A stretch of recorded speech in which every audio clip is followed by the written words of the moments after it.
오늘 우리에게 주신 하나님 말씀 창세기 32장 22절 31절 말씀입니다. 창세기 32장 22절 31절 말씀. 그 밤에 야곱은 일어나서 두 아내와 두 여종과 11 아들을 데리고 야복나루를 건넜다.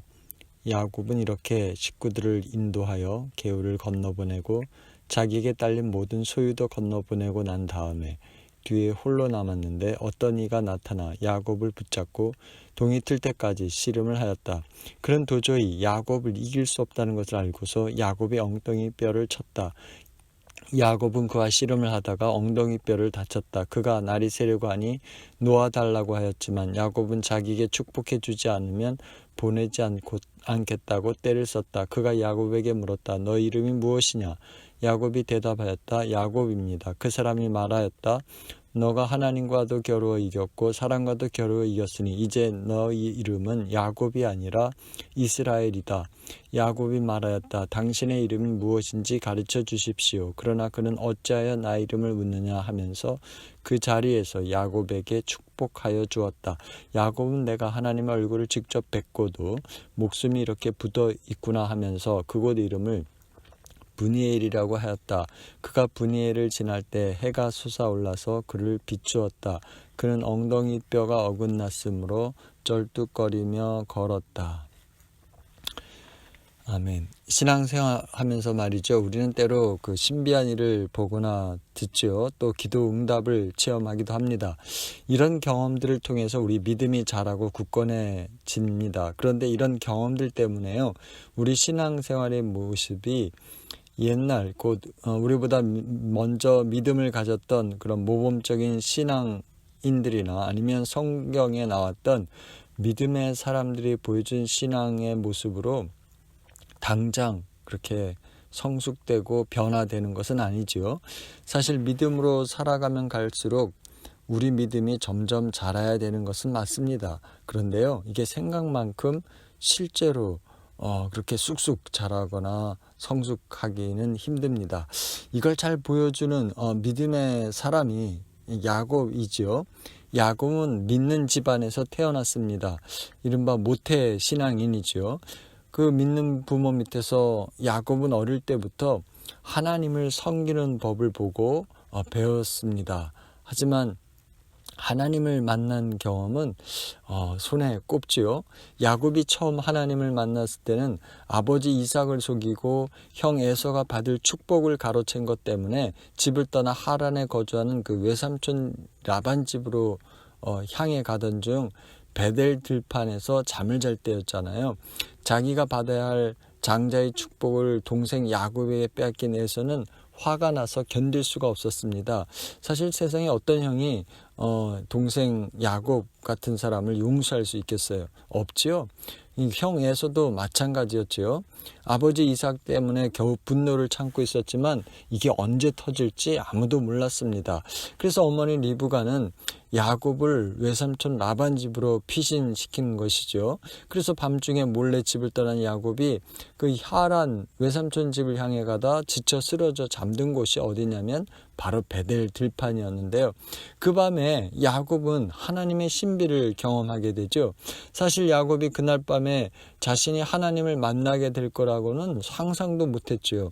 형과 아버지를 속인 못된 놈이 바로 자신인데 하나님이 그런 야곱을 찾아올 거라고는 전혀 생각지도 기대하지도 못했기 때문인데요. 그런데요, 하나님은 그런 야곱을 찾아와 주셔서 축복해 주셨다는 것입니다. 그 축복의 내용은 이렇지요. 너가 누워있는 이 땅을 너와 너의 자손에게 줄 것이고 너의 자손이 땅의 티끌처럼 많아지고 모든 백성이 너와 너의 자손 덕에 복을 받게 될 것이다.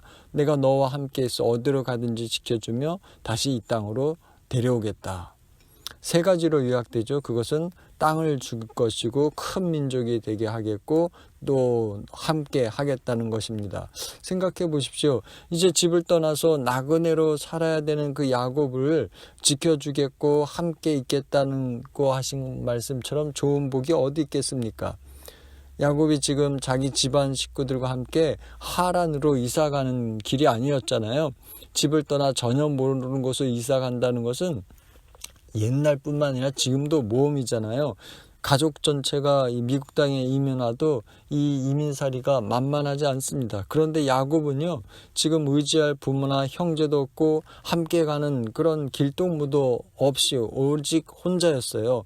이런 외로운 나그네 야곱을 하나님께서 찾아와 주셔서 함께 하겠다고 약속하셨고 돌보아 지켜주겠다고 했습니다. 게다가 땅을 주겠고 너는 복의 근원이 되게 하겠다, 이렇게 약속하신 것이죠.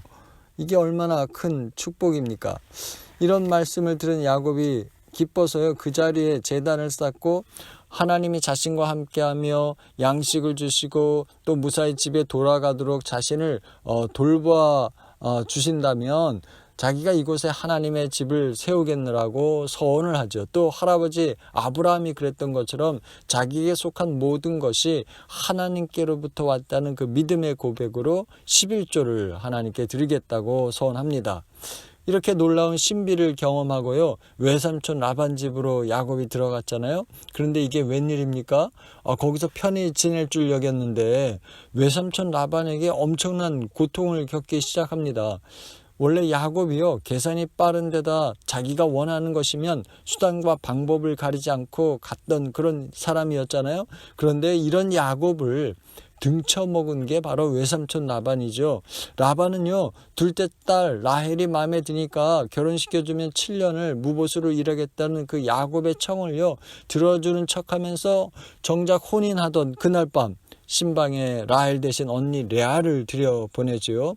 유대인들은 대개 저녁 때 결혼식을 했는데요, 그 당시에는 전등불이 없잖아요. 그러니까 잘 보이지 않는 데다가 신부는 면사포로 얼굴을 가렸기 때문에 그게 레아인지 라헬인지 이거 구별할 수가 없었던 것이죠. 게다가 외삼촌 라반이요, 라헬 대신 언니 레아를 야곱과 결혼시킬 것이라고 이 야곱이 뭐 상상이나 했겠어요? 그 다음날 아침에야 그 사실을 알게 된 야곱은요, 화가 머리끝까지 치밀어서 외삼촌 라반에게 따졌는데요, 라반은 눈 하나 깜빡하지 않고 이럽니다. 야, 우리 동네는 언니보다 동생을 먼저 결혼시키는 법이 없다고 말이죠. 먼저 태어난 사람을 우선으로 한다는 그 외삼촌 라반의 말을 들으며 형을 속이고 장자의 축복을 가로챘던 야곱은 마음에 찔렸을 것이에요. 그런데요, 이 라반의 말이 정말이라고 한다면 이 사실을 조카 야곱에게 진작 알려줘야만 했던 것 아니겠어요? 그런데 라반이 알려주지 않잖아요. 그 이유는 뭡니까? 조카 야곱에게 아무런 월급도 주지 않고 무려 14년을 공짜로 부려먹을 생각이었기 때문이었지요. 이렇게 외삼촌 밑에서 고생하고 지내는 이 야곱을요, 하나님은 그냥 놔두질 않습니다. 하나님이 약속하신 대로 그의 삶에 개입하셔서 야곱이 번성하도록 돌보아 주시고요, 약삭빠른 라반도 생각하지 못한 방법을 통해 야곱을 점점 강성하게 만들어 주시죠. 결국 이것 때문에 야곱네 식구는 외삼촌 라반과 그의 아들들에게 미움을 받게 되는 것입니다. 이런 시점에 하나님께서 야곱에게 또 나타나셔서 이제 고향으로 돌아갈 때가 되었다고 말씀하시죠.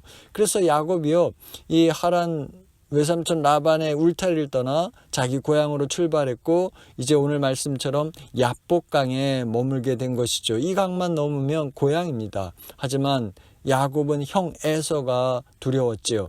20년 전 에서가 받아야 될 장자의 축복을 가로챈 못된 장본인이 바로 자신이었기 때문입니다. 그래서 야곱은 자기 종들을 시켜서요, 형 에서에게 선물을 주면서 자기가 고향으로 돌아오고 있다는 것을 알리게 하죠. 여러분, 야곱이 이렇게 형에게 선물을 주고 자기가 형 에서의 종이라고 고백하게 하면서 기대하는 소식이 무엇이겠어요? 그렇죠. 그것은 형 에서가 야곱을 이제 환영한다는 그런 소식이었는데, 하지만 그 종들을 통해 듣게 된 소식은요, 형 에서가 400명의 그 무장한 부하들을 거느리고 야곱에게 오고 있다는 것이었죠. 그 소식에 야곱은 두려움과 불안에 떨기 시작합니다. 그런데요, 여기서 우리가 생각해 볼 게 있어요. 그것은 뭐냐면 지금까지 야곱이요 하나님을 직접 경험했잖아요. 베들에서 꿈에서 나타나 주셨고 이제 또 고향으로 돌아가는 말씀을 들었고요. 그렇게 고향을 향해 길을 떠날 때 앞서서 인도하시는 하나님의 천사들을 보는 놀라운 신비도 경험했어요. 그런데 문제는요, 야곱이 그렇게 놀라운 하나님의 신비를 듣고 보고 경험했지만 그런 경험들이 지금 이 순간에는 아무런 힘을 발휘하지 못했다는 거예요. 분명 하나님께서 너가 어디로 가든지 함께하며 지켜줄 것이고 고향으로 돌아갈 수 있도록 내가 인도해 줄 거라 약속하셨고 또 집으로 떠나라 하시면서 내가 너와 함께 하겠다 말씀하셨지만 형 에서가요 400명의 그 군인들을 끌고 온다는 소식을 듣고는 그만 공포에 사로잡힌 겁니다. 그래서 야곱이 살궁리를 하죠. 혹시라도 형 에서의 공격을 받으면 절반이라도 건질 속셈에 자기의 모든 소유를 두 떼로 나뉩니다. 그렇게 종들을 통해 또 형에게 선물을 보내면서 형의 분노를 누그러뜨리고 마음을 사려고 하죠. 그리고는 자신의 부인들과 이제 자녀들마저 차례대로 떠나보내는데요. 야곱이 이렇게 하는 이유는 하나님께 제발 돌보아 달라고 기도하고 나서도 불안했기 때문이에요. 어떻게든 살 길을 찾으려 애를 쓰는 것이죠. 이것이요 야곱이 하나님을 믿지 못해서라기보다는 야곱의 믿음이 약하기 때문이죠. 그렇습니다. 우리도 만일 믿음의 뿌리가 깊으면요 어떤 환난이나 고난에도 하나님께서 지켜준다는 것을 믿기에 견뎌낼 수 있죠. 하지만 약하면요 작은 바람에도 흔들릴 수밖에 없습니다. 그래서 기도하면서 걱정도 하는 것이죠. 오늘 저와 여러분은 어떻습니까? 혹 야곱처럼 신앙생활하고 있지는 않습니까? 바라기는 저와 여러분의 믿음이요 날이 가면 갈수록 점점 굳건해져서요 어떤 세찬 어려움과 고통의 바람을 맞는다고 해도 함께 하시며 지켜주시고 보호하시는 하나님을 믿고 이겨내는 믿음의 사람들로 살아가는 은혜가 있기를 축복합니다. 야곱이요 이제 다 떠나보내고 혼자 남게 되었잖아요. 그런데도 두렵고 불안한 마음은 여전했지요. 여러분 이런 상황에서 야곱이 할 수 있는 게 무엇이겠어요? 그것은요 하나님 앞에 달려가는 것입니다. 그래서 야곱이 주님께 무릎을 꿇죠. 여러분 지금 이런 상황에서 야곱에게 가장 필요한 게 있다고 한다면 무엇이겠습니까? 그렇습니다. 그것은 하나님을 또 경험하는 것이죠.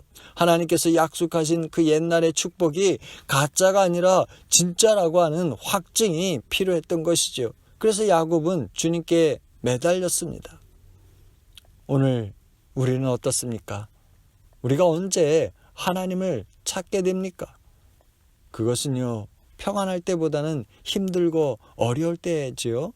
잘 나갈 때보다는 막히고 안 될 때, 절망적일 때, 더 이상 우리 힘으로는 할 수 없다 여길 그럴 때죠. 이 시간 축복합니다. 날마다 순간마다 나의 인생에 주님이 안 계시면 안 됩니다를 인정하고 주님의 은혜를 구하는 저와 여러분들 되시길 주님 이름으로 축복합니다. 야곱이요 이런 마음으로 주님께 기도하는 가운데 어떤 알 수 없는 신비한 사랑과 씨름하게 되죠. 처음에는 야곱이 누군지 몰랐는데요. 자기의 엉덩이 뼈를 한 번에 부러뜨리는 걸 깨닫고는 그 사람이 하나님의 천사라는 것을 알게 됩니다. 그래서 매달리며 축복해 주기 전에는 절대로 놓아줄 수 없다고 고집합니다. 천사가 야곱의 이름을 묻는데요.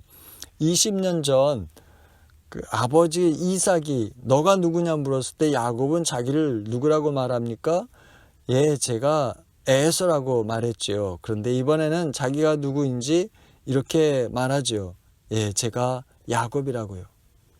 저는 이 고백이 우리들도 필요하다고 생각해요. 왜냐하면 하나님 앞에서는 숨길 수가 없기 때문이죠. 사실 야곱은 형 에서의 장자권을 빼앗기 위해 팥죽을 팔았고요. 아버지를 속였습니다. 이렇게 남을 속여 이득을 취하며 살던 인생이 야곱이었는데 오늘 그 천사가 누구인지 물었을 때 제가 야곱이라고 했던 말씀은요. 제가 남을 속여 먹고 살았던 야곱이라고 말한 것이죠. 그런데요, 이런 야곱을 향해 하나님의 천사는 이렇게 축복하죠. 28절 말씀에 그 사람이 말하였다. 너가 하나님과도 겨루어 이겼고 사람과도 겨루어 이겼으니 이제 너의 이름은 야곱이 아니라 이스라엘이다. 야곱이요, 이스라엘이라고 하는 새로운 이름을 가졌다는 것인데요. 성경에서 새 이름을 받는다는 것은 영적으로 바뀌어진다는 것을 뜻하죠. 아브라함이 아브라함으로 바뀌었고요. 사레가 사라로, 야곱이 이스라엘로 바뀌는 것은요, 하나님께서 당신의 사람으로 인정한다는 뜻이죠. 지금껏 남의 것을 가로채고 빼앗고 속이던 야곱에서요, 이제 하나님과 싸워 이기는 이스라엘이 된 거예요. 민족을 이끄는 지도자가 되는 축복을 받은 것이죠. 야곱이 언제 이런 것입니까? 그것은요, 주님이 자기 삶의 주인 되심을 인정하고 그 주님 앞에 엎드릴 때였잖아요. 자기가 누구인지를 진실히 고백할 때였잖아요. 자기의 힘으로는 도저히 살 수 없음을 느끼고요, 주님의 은혜와 축복을 구할 그럴 때였습니다. 오늘 저와 여러분은 어떻습니까?